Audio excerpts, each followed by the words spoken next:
Boa noite a todos, nossos espectadores. Beijo no coração de cada um, aqueles que estão em casa também. É com imensa alegria que nós retornamos aqui ao convite da casa para falarmos um pouquinho sobre mudança de atitudes. Temos que isto é importante nos dias atuais, concorda?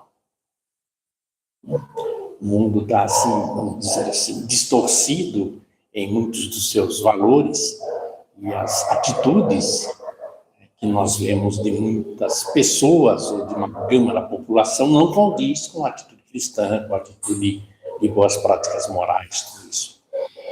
Então, por isso, nós resolvemos trazer esse tema de mudança de atitude, no sentido de conversarmos um pouco sobre isso, e de colocarmos, em nossa mente essas ferramentas que nos auxiliem a essas mudanças para melhor.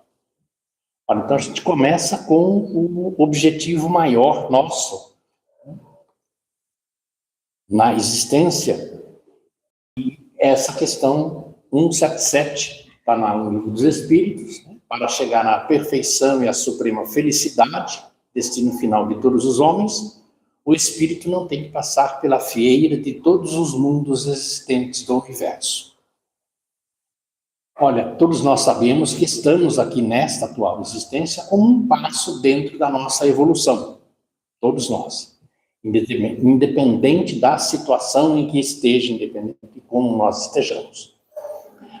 Então, o objetivo final é essa perfeição. É tornar-nos espíritos puros, é tornar-nos espíritos em situações de poder auxiliar muitos espíritos. Porque muitas vezes na atual existência a gente está mais na situação de auxiliado. Então vamos tentar mudar para isso, a sermos auxiliadores, e para esse destino final, então, o que Kardec, os Espíritos nos trazem, o Livro dos Espíritos, que nós não vamos precisar passar por todos os mundos, por todas as situações, ou seja, a evolução em si, ela não necessita que nós habitemos todos os mundos. Nós habitamos mundos de expiações, mundos atuais de provas e expiações, habitamos os mundos primitivos, vamos habitar alguns mundos de regeneração. Então, habitando alguns mundos com as provas e expiações que temos hoje aqui, porque estamos nesse planeta de provas e expiações, nós vamos evoluir com certeza. É isso que eles nos dão a certeza. E Kardec ainda vem na questão 118, os espíritos que melhor colocam a Kardec, à medida que avançam, ou seja, à medida que nós avançamos, compreendem o que os distanciava da perfeição. Concluindo uma prova, o espírito fica com a ciência que daí lhe veio, e não a esquece. Pode permanecer estacionário, mas não o retrogrado. Ou seja, a evolução é uma constante. Cada prova que nós passamos, aquilo vai ficando gravado em nós. Nós vamos angariando conhecimento daquela prova, e nesse caminhar é que lá na frente nós vamos vendo quanto estávamos distantes, longe dessa perfeição ou dessa situação. Então, vamos nos colocar primeiro como esses seres caminhando, mas como aí está também. Nós não vamos retroagir. Não existe existência para retroagir. Existem muitos espíritos que acabam ficando na mesma situação, como estacionários, como os espíritos colocam, passam nas existências e continuam aqueles espíritos que não querem fazer nada, são mais tranquilos, deixa do jeito que está. Vou deixar para a próxima, lembram disso? Então, esse tipo de espíritos acaba ficando e saindo da existência realmente sem ter avançado tanto, mas ele não vai retroagir, ele não perde aquilo que ele aprendeu. Então nós não perdemos aquilo que aprendemos. E estamos aqui, neste mundo de provas e expiações, e com a graça do Pai ainda estamos buscando espiritualidade, buscar melhoria nessa parte espiritual. Lembremos que a grande maioria da população, a grande maioria dos seres, não busca isso. A grande maioria daqueles que estão no nosso planeta, infelizmente, vibra mais nas partes materiais, procurando e vibrando mais no materialismo, ataque ao próximo, tudo isso que nós conhecemos e sabemos. Então, o foco nosso é essa mudança.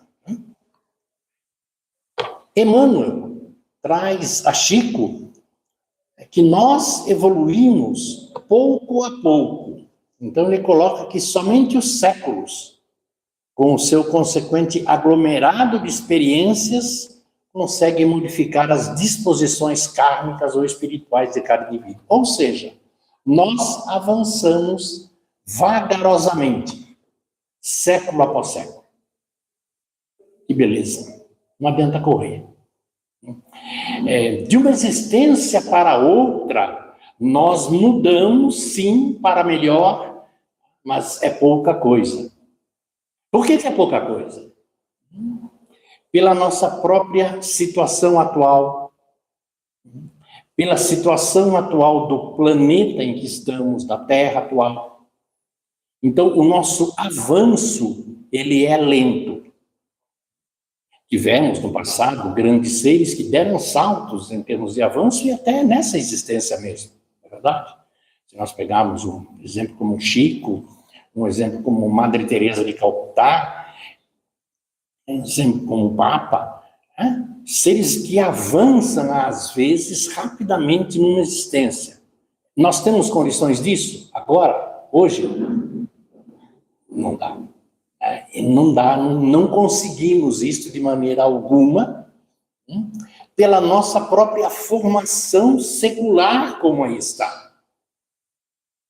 É vagarosa a situação. Coisa é vagarosa, nós não vamos nos livrarmos, de todos os nossos percalços, de tudo aquilo que trazemos de existências anteriores, que não é nesta existência, pronto, não, nessa existência vamos sair daqui com um símbolo de espírito puro, como um espírito evoluído. Não, calma.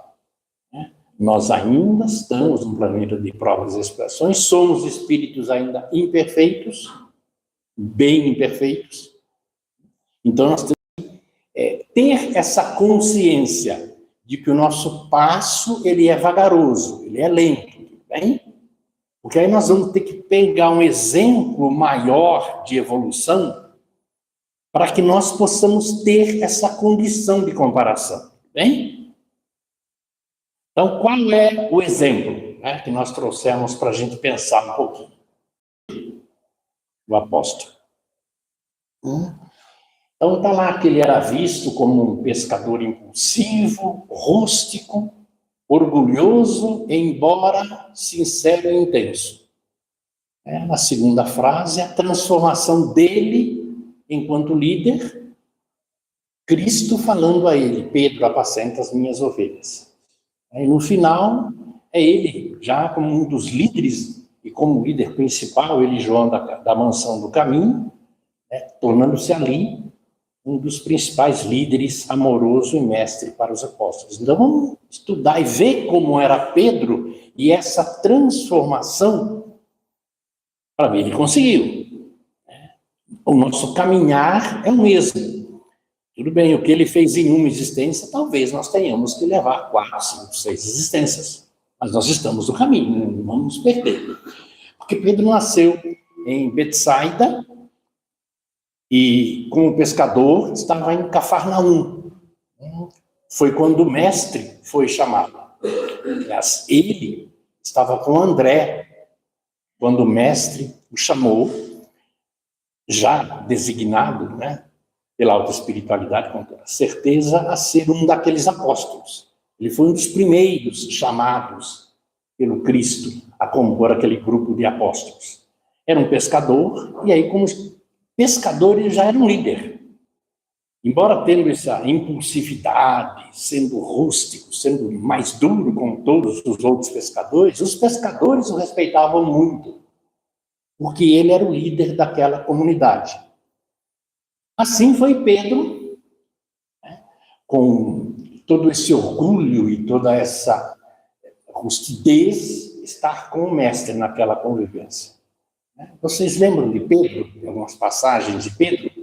Pedro era meio direto. Pedro era meio assim, ele era meio desafiador, não era quanto, né, Tomé de ver para crer, mas ele era meio direto. E ele duvidava no começo.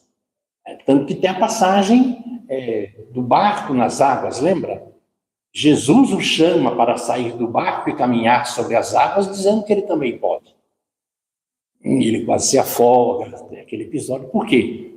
Mas ele foi. Ele, enquanto líder dos outros, ele foi. Então, as passagens de Pedro, nós vamos vendo como ele vai aprendendo e se moldando com o comportamento do mestre que vai o influenciando. Teve aquele outro episódio muito famoso, onde ele retira a espada, não é isso? E corta a orelha, né, do centurião. Que Pedro ainda, Jesus fala para ele, Pedro, embainha a sua espada.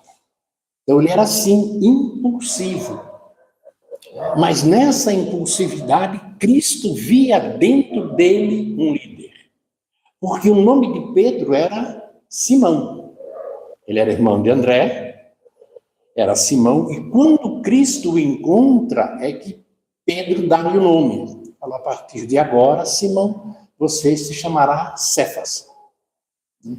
Pedra. Aí que ele torna-se a utilizar o nome e ser conhecido pelo nome de Pedro. Então foi Cristo quem designou como Pedro.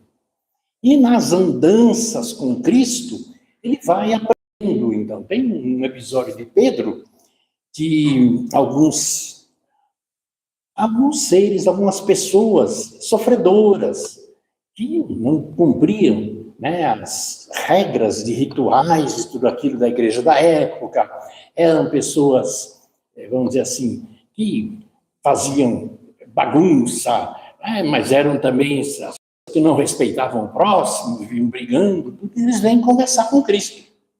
E o Cristo, como estava atendendo um outro grupo, fala, Pedro, recebe eles lá, né, na sala, lá, conversa com eles, daqui a pouco eu vou lá.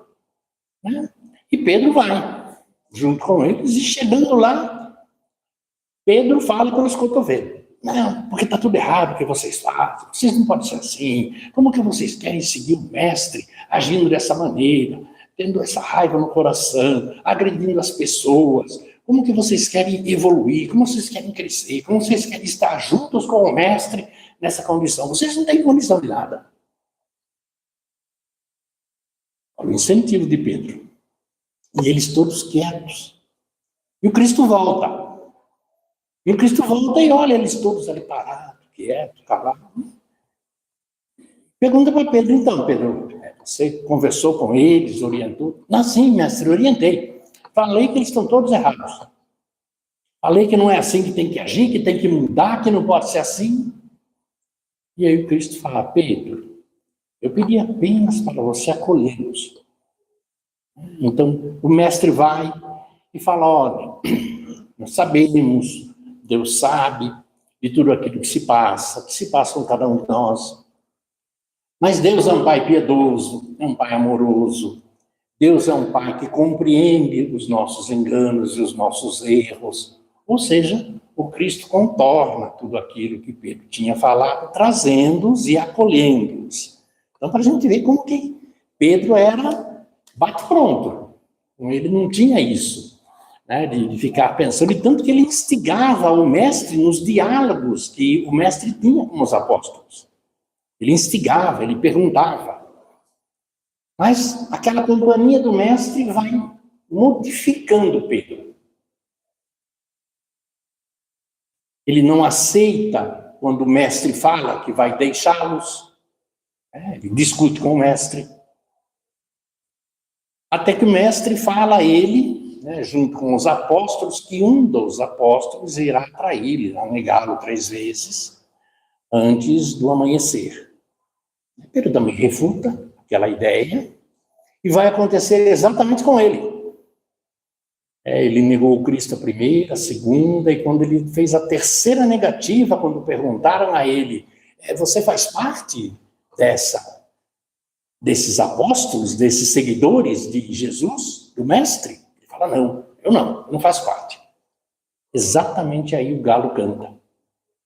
E exatamente aí ele lembra-se das palavras do Mestre. Ali ele compreendeu. É aquilo que cai a ficha, né? Aí ele compreendeu, falou, opa. Ele compreendeu quanto ele havia deixado de aprender, o quanto ele tinha que mudar para ser realmente um seguidor do Mestre. Mas esse é o ponto da virada de Pedro. Esse é o ponto onde ele muda completamente a partir dali. Pedro, depois, quando Cristo retorna, junto com os apóstolos, depois de ter morrido, e aparece lá em perispírito para os apóstolos, ele tem um diálogo com Jesus, né? E Jesus pergunta a ele, tu me amas? Ele, sim. Tu me amas? Sim. E Jesus pergunta de novo, tu me amas? Sim. Aí ele fala, poxa vida, tá duvidando, né? Eu modifiquei, eu mudei, eu amo. Ele fala, então, Pedro, apacenta as minhas ovelhas. Ou seja, traz a paz e não a discórdia. Traz o amor, traz a união, não a desunião. É o recado que ele dá a Pedro naquele instante, porque percebe a mudança de Pedro. E depois da partida do Mestre, aí começam a acontecer as coisas. Por exemplo, logo depois que o Mestre faleceu, Pedro teve no templo aquela data de Pentecostes, quando eles tinham as orações e as palestras. Pedro fez a primeira palestra depois da morte de Cristo na comemoração de Pentecostes. E tinha muita gente. A partir dali, Roma começa também a perseguir mais os cristãos. Porque daquele mundo de gente que estava ali, mais de 3.000 pessoas tornaram-se seguidoras do Mestre. Com a primeira palestra, com a primeira fala que Pedro deu. E Pedro ainda tem alguns lances fantásticos, algumas vivências monumentais. Ele e João iniciam e fundam a Casa Caminho, que é o local para acolhimento dos cristãos antigos. Então, muitas e muitas vezes, naquela casa pobre, onde eles atendiam tantas pessoas, faltava alimento, realmente faltava, as doações. E os apóstolos, às vezes, titubeavam, e Pedro era mais firme. Confiemos, apenas confiemos. Então, Pedro passa a ser esse líder amoroso, mestre, e que vai pregar o evangelho fora dali, e bem longe dali. Então, ele faz 3 viagens, que são fantásticas em termos de levar o cristianismo. Ele vai para Samaria, na primeira viagem, ele vai em alguns lugares e passa em Cesareia, na segunda viagem, e vai para Antioquia, hoje é uma cidade lá no sul da Turquia. São as 3 viagens marcantes de Pedro. Além disso, Pedro deixa 2 cartas aos cristãos da Ásia Menor, que está no Evangelho. A primeira carta e a segunda carta de Pedro. Ou seja, Pedro mudou totalmente daquele ser impulsivo para um ser amoroso. O líder ele sempre foi. É característica do ser. Isso não se muda, né? Os líderes nascem líderes, né? Na sua grande maioria. Alguns se formam, mas a grande maioria nasce líder. E Pedro era um líder. Então nós vamos ver essa figura e fazer um termo de comparação. Dá para a gente mudar assim? Difícil, não? Difícil, não? A gente transformar-se dessa maneira é uma transformação muito dura, muito difícil. Então, essa mudança que nós temos que ter é de acordo com aquilo que nós podemos fazer. O Cristo não está lá esperando que, bom, daqui Eu tinha 12 apóstolos, agora aqui em Salto de Pirapora já vai aumentar bastante, mais que o pessoal da internet ainda, nossa. O Cristo não está buscando novos apóstolos agora. Ele está buscando que a mensagem dele seja melhor ouvida, seja distribuída, seja levada, que as pessoas comecem a compreender e viver a mensagem dele. Então, nós não somos nem Paulo nem Pedro. É isso? Mas cada um de nós tem as suas tarefas. Concorda? Temos ou não temos as nossas tarefas? A cada um de nós foi dada uma tarefa. Se a gente buscar lá no fundo da gente, a gente sabe, mas eu estou meio fora da linha do trem. Minha tarefa parece que não é essa. Não é falar mal da vida dos outros. A tarefa não deve ser essa. Ficar levantando problema com todo mundo. Ou querer ser o centro do universo. Acho que não é essa a minha tarefa. Mas a gente vai batendo cabeça. Então, nos tempos atuais, nós não vamos ser Pedro nem Paulo, porque Paulo é outro exemplo fantástico. Eu trouxe o exemplo de Pedro, mas Paulo também é um exemplo incrível de transformação. Ou seja, Saulo e Simão transformam-se em Paulo e Pedro de uma maneira fantástica. Então, por isso que está lá, orai e vigiai, nos tempos atuais de vícios, depressões, suicídios, violência. Nós não somos realmente nenhum deles. Mas nesse tempo, nesse mundo, nessa agitação de mundo, nós podemos fazer algo. Por nós e por aqueles que estão ao nosso lado. Nós não viemos aqui para deixar o barquinho ficar tranquilo, vagando em águas tranquilas. Nós temos algo a fazer. Então, nós temos que mudar, concorda? Então, decidimos que vamos mudar. É isso. Não vamos ser Pedro, não vamos ser Samar, nós vamos mudar. Então, para que a gente entenda a mudança, é que estão essas duas questões. Nós estamos fazendo bom uso dos ensinos do mestre para nós, para o próximo.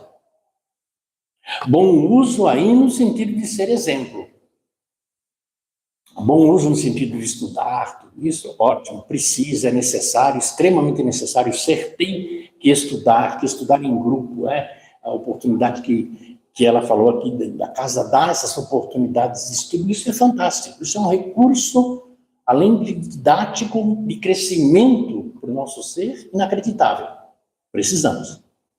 Mas nós também precisamos sermos exemplos do Evangelho. Então, fazer um bom uso dos ensinos do mestre nós estamos replicando os exemplos do mestre, não da maneira dele, porque nós não temos essa altivez espiritual.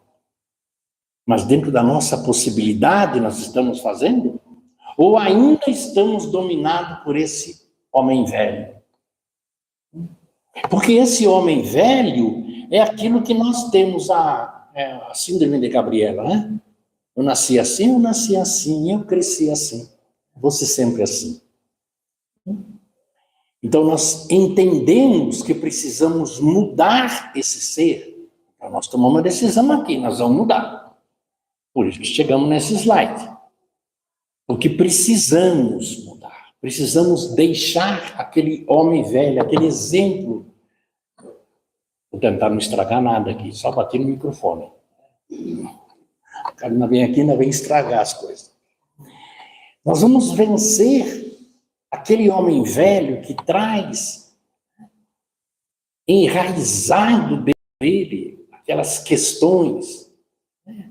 E são questões que nós todos trazemos. As questões de passado que nos assombram, as dúvidas que nós temos em relação a aqueles seres, familiares, amigos, aqueles seres que estão aqui para a nossa perfeição, que a gente não entende, define como obsessor, como um ser do mal. Os espíritos que vibram negativamente, nossa, estão querendo arrastar a gente. Nós vamos ver que não. Eles são os seres que são para que nós passemos pela prova. Lembra que nós falamos lá no início das provas? Que nós temos que aprender com elas? Para isso existem os obsessores, existem esses espíritos imperfeitos. Mas se eu continuo sendo o homem velho, e nós tomamos uma decisão agora que não vamos ser mais, se eu continuo ligado a esses seres. Então vamos lá, nós decidimos que vamos mudar. Para nós mudarmos, tem uma coisa que para chegar na atitude, nós temos que mudar. Que é o hábito. As atitudes mudam quando eu mudo os meus hábitos. Por isso que está aí os hábitos. Tá? Essa é uma psicografia da Joana, uma linda psicografia dela, através de Divaldo, em janeiro de 2005, lá na Bahia, falando sobre hábitos. Os hábitos fazem parte do cotidiano de todas as criaturas, dando surgimento pela repetição às atitudes perante a vida. Os hábitos saudáveis conduzem à felicidade, à harmonia, enquanto aqueles perturbadores respondem pelos desequilíbrios, gerando transtornos emocionais. Como é que estão os nossos hábitos? A gente continua brigando com o vizinho. A gente já evoluiu, é espírito, é espírita, ou pratica outras religiões que sejam, nós já evoluímos. Então a gente já não xinga mais o vizinho. A gente tem um pensamento meio negativo, né? A gente não aceita não, mas já evoluímos. Os hábitos conduzem à felicidade. Se a minha mente continua naquele homem velho, eu não consigo. Harmonia, felicidade. Para que nós mudemos, então, para que aconteça essa mudança de atitude, nós precisamos mudar os hábitos. Sem ele não adianta. Então, se nós continuamos com aqueles pensamentos do homem velho, paramos no tempo. Então, há essa necessidade de mudança. E aí, olha que beleza. Aí a gente tem um roteiro para mudança. Ninguém menos que Joana de Ângeles deixa o roteiro. Só que o roteiro de Joana é meio complicado, sabe? Vocês vão ver aí que tá. Joana também. Atitude combativa às más ideias. Ou seja, nós vamos ter que combater todo o nosso pensamento que não está de acordo com o bem. É fácil. A partir de agora já dá para fazer, não é isso? Joana já quer que a gente, de primeira, já saia, né, matando as más ideias, não vamos ter mais. Complicado, né? Ter atitudes de paz e enternecimento. É o gozado que ela não coloca com quem, né? Acho que ela esqueceu. Não é isso? Dentro da igreja, dentro do centro espírita, né? A gente gosta, é mais fácil, né? Mas a danada ela não colocou com quem. Ela só colocou que a gente tem que ter atitude de paz e enternecimento com todos, então. É complicado, né? Iluminar a mente com o evangelho. Mas eu já faço evangelho lá, tá bom, né? Iluminar a mente significa que o evangelho vai dirigir toda a minha vida, olha. Joana realmente coloca atitudes, né? Treinar atitudes misericordiosas. A gente até tenta, não é isso?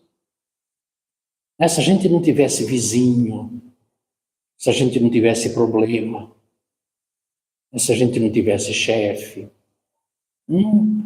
se a gente não tivesse aquelas pessoas que vivem atazanando a vida da gente, até que dava para tentar treinar essas, mas também não é assim, né? Porque Joana falou que eu vou conseguir fazer. Ser verdadeiro sem ser agressivo. Aí isso é fácil, né? Isso é tranquilo, isso a gente tira de letra. A gente não é agressivo em uma situação. É isso. E verdadeiro a gente sempre é, não é verdade? Nós estamos num planeta aqui totalmente verdadeiro. A gente vai desencarnar. A gente pensa um pouco porque do lado de lá não tem fala. É o pensamento que se mostra, que problema que a gente vai ter, não. a gente tivesse a língua para falar do lado de lá, era mais fácil, né? E aqui dá para ser verdadeiro do jeito da gente, do lado de lá não vai dar. Mas tá bom, esse é o roteiro de Joana. É meio assim, né? Meio áspero, meio difícil. Então, para que a gente chegue no roteiro, daqui a pouco a gente volta, então vamos para uns primeiros passos, né? Vamos lá, tentar tranquilizar com coisas menores. Então, nós trouxemos esses 6 passos aí, para a gente começar a criar os novos hábitos. Esse é para começar a criar novos hábitos. Melhorar a percepção de si mesmo. Muitas vezes a gente não tem uma percepção errônea do nosso ser. A gente se acha infeliz, a gente se acha pequeno, a gente se acha deixado de lado. Nós precisamos melhorar essa percepção.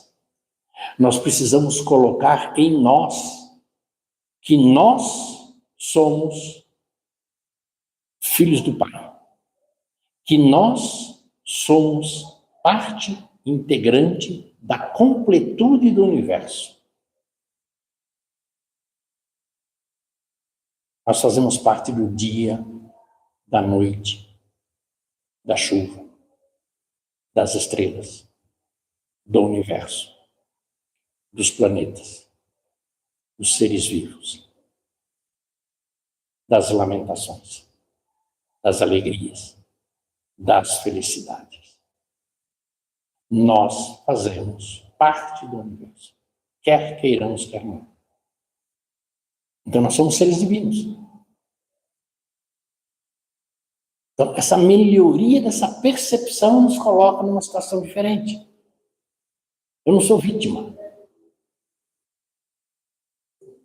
Eu sou criado para viver pelos avos de séculos e séculos com o que eu tenho de melhor, com o meu ser. Aí no segundo é vigiar e reorganizar os pensamentos. A gente tem pensamento meio negativo? Pouquinho, né? Pouquinho.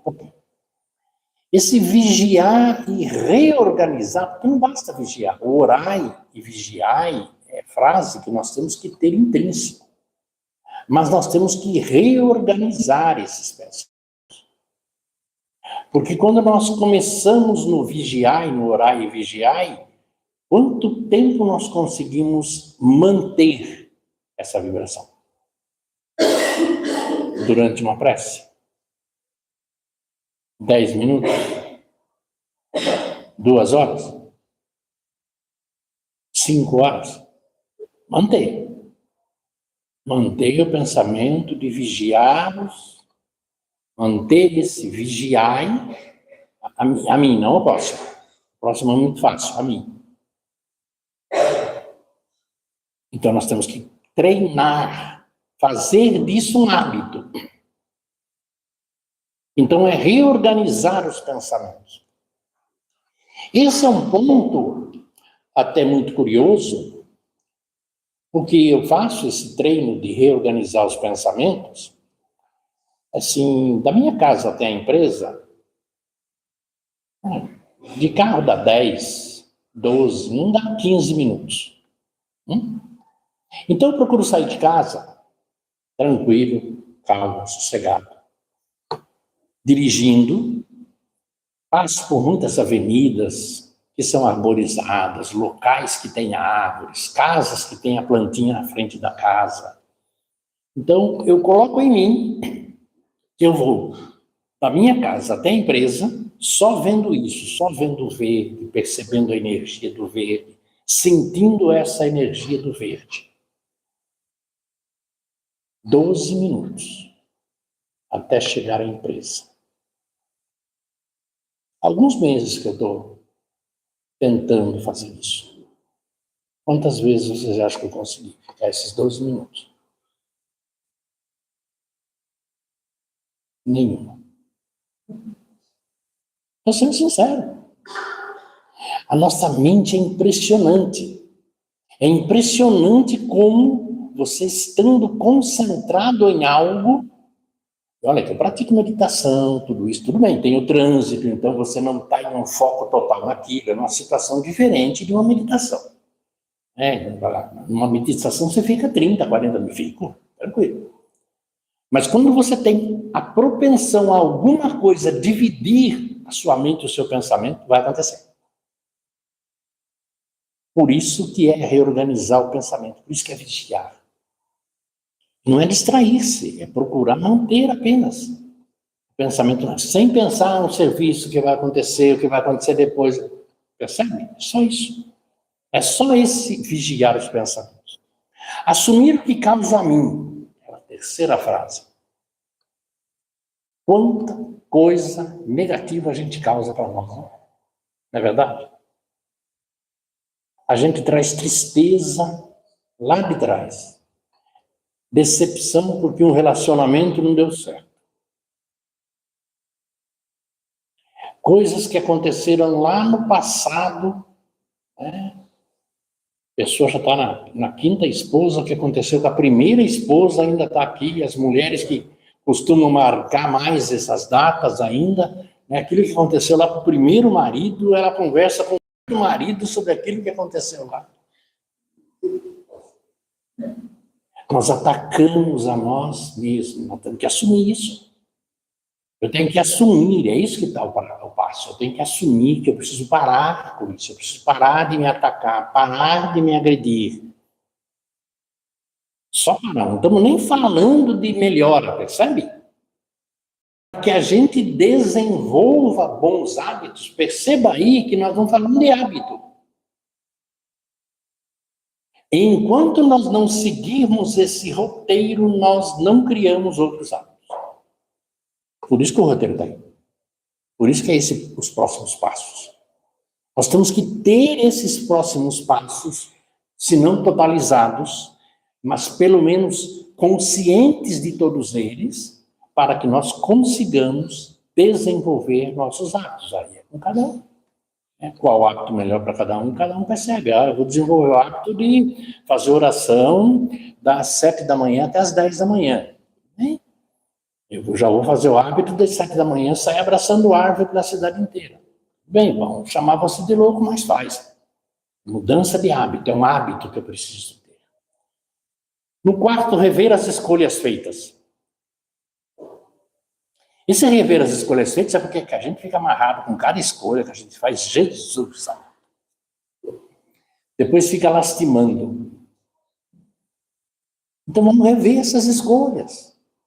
Eu escolhi isso, mas isso não está me fazendo bem. Retira essa escolha da sua vida. Muda. A vida é cheia de mudanças. E a mudança em tudo está. A própria vida é uma mudança. Então dá para rever as escolhas feitas, sim, e mudar essas escolhas. Estar de posse do seu melhor. Por quê? Duas coisas. Primeiro, a gente consegue fazer alguma coisa se a gente não estiver bem? Então, quando a gente não está bem, a gente vem para um atendimento fraterno, a gente vem para uma entrevista.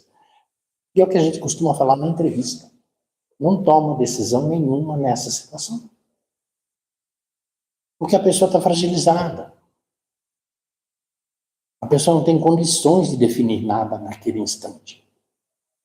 Então, para que eu defina, se eu não estou bem, primeiro eu procuro ajuda.